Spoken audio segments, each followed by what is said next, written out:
पूरी देशों में दबदबा बना के रखते हुए भी इतने सारी भारी मात्रा में ताबड़तोड़ कैंपेन चलाने की बात भी 13 मई कर्नाटक इलेक्शंस का रिजल्ट में भारतीय जनता पार्टी का भारी मात्रा में हार।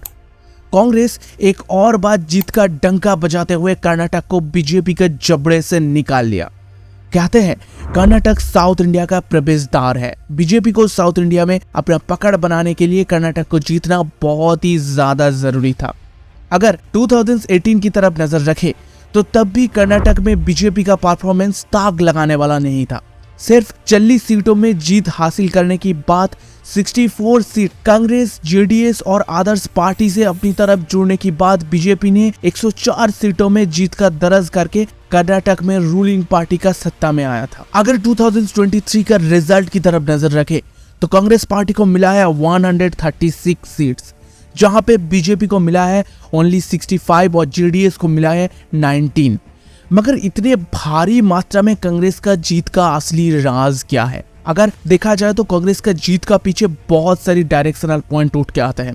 नंबर 1, अगर आप कर्नाटक में पीएम मोदी का कैंपेन देखेंगे तो यहाँ पर पीएम मोदी ने वोमेन और यूथ को भारी तौर पे टारगेट किया था वोट बैंक बढ़ाने के लिए, जो साउथ इंडिया में बीजेपी अक्सर करते रहता है पकड़ बनाने के लिए। मगर इस बार कांग्रेस ने अपना फ्री बीज का राजनीति से बाजी मार दी और बड़े मात्रा में वोमेन और यूथ को अपनी तरफ खींच लिया।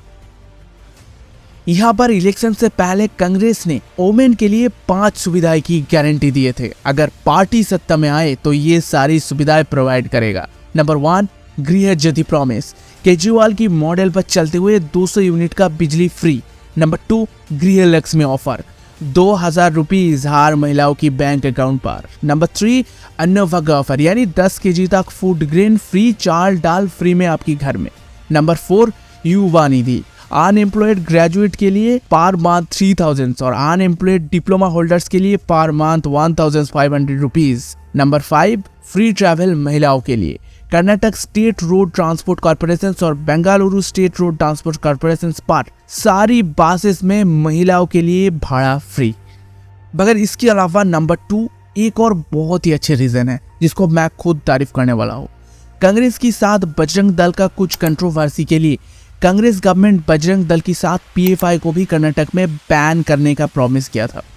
पीएफआई वो संगठन है जो केरला स्टडी में धर्म कन्वर्सेंस में मेन रोल प्ले किया था। इस्लामिक कन्वर्सेंस के साथ पीएफआई का बहुत सारी इलीगल काम करने का केस उठ के आया है। इन सब को बैन करना देश का इनर वर्ल्ड शांति के लिए जरूरत है। इन सब की बावजूद भी नंबर 3, मुस्लिम वोट बैंक सबसे ज्यादा बड़े मैटर हो गया बीजेपी के लिए। बीजेपी ने मुस्लिम रिजर्वेशन को कैंसिल करके नया मॉडल लेके आया था और इसीलिए बीजेपी का हिंदुत्व इमेज इंडिया में साफ सुथरा तरीके से देखते हैं। सो दैट बीजेपी को यहाँ पे ओनली 2% मुस्लिम वोट मिला है। कांग्रेस ने यहाँ पे बड़े गेम मार दी। नंबर 4, लैंग्वेज बैरियर, बीजेपी का 1 इंडिया 1 लैंग्वेज पॉलिसी के लिए हमेशा ही साउथ इंडिया में भारी बैड इफेक्ट पड़ा। यहाँ पे रीजनल लैंग्वेज का इमोशन इतना ज्यादा है जिसकी वजह से बीजेपी ने एक बड़ा वोट बैंक खो दिया। नंबर 5, अब डीके शिवा कुमार कांग्रेस का न्यू प्रेसिडेंट और सिद्धारमैया जैसा बड़े बड़े नेता कांग्रेस में कनेक्ट होने की वजह से कांग्रेस के लिए यहाँ का रीजनल कम्युनिटी का पकड़ बहुत ही ज्यादा बढ़ गया था, जो कांग्रेस को कर्नाटक में बहुत ज्यादा पावरफुल किया।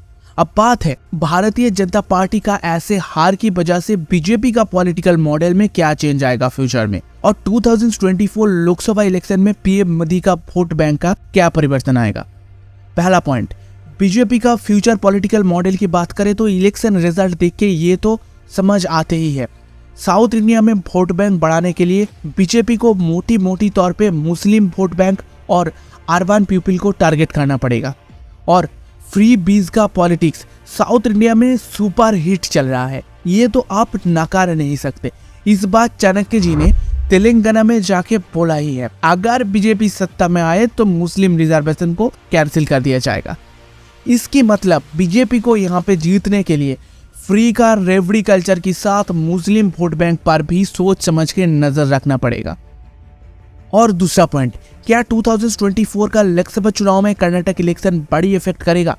वेल, इसका सीधी आंसर है नो। अगर अगली बार की कर्नाटक इलेक्शन को देखें तो बीजेपी को मिला था सिर्फ 40 सीटें। उस नजरिया से देखें तो इस बार बीजेपी को मिला है 65 सीट्स। अब कांग्रेस का वोट बैंक जरूर बढ़े हैं, मगर बीजेपी का भारी मात्रा में नुकसान नजर में नहीं आ रहा है। कंडीशन कुछ अगली चुनाव जैसा ही है बीजेपी का। अब बीजेपी ने साउथ इंडिया को कैप्चर तो नहीं कर पाया। 2024 का लोकसभा चुनाव में 350 सीट जीतना आसान नहीं है। अगली बार मोदी 350 पार, ये तो दूर दूर तक पॉसिबल नहीं लग रहा है। मगर 300 से ज़्यादा सीट्स में मोदी का कमल खेलना मेरे नज़र में तो आसान ही लग रहा है। मगर हाँ, मुझे लगता है अब बीजेपी का पॉलिटिकल मॉडल को चेंज करना ज़रूरत है। मिनिमम साउथ इंडिया के लिए तो ज़रूरत है ही। अगर आपको हमारा एक्सप्लेनेशन अच्छा लगता है, डेटा एनालिसिस अच्छा लगता है, तो फैक्ट पेरीमेंट को लाइक शेयर सब्सक्राइब जरूर कीजिए।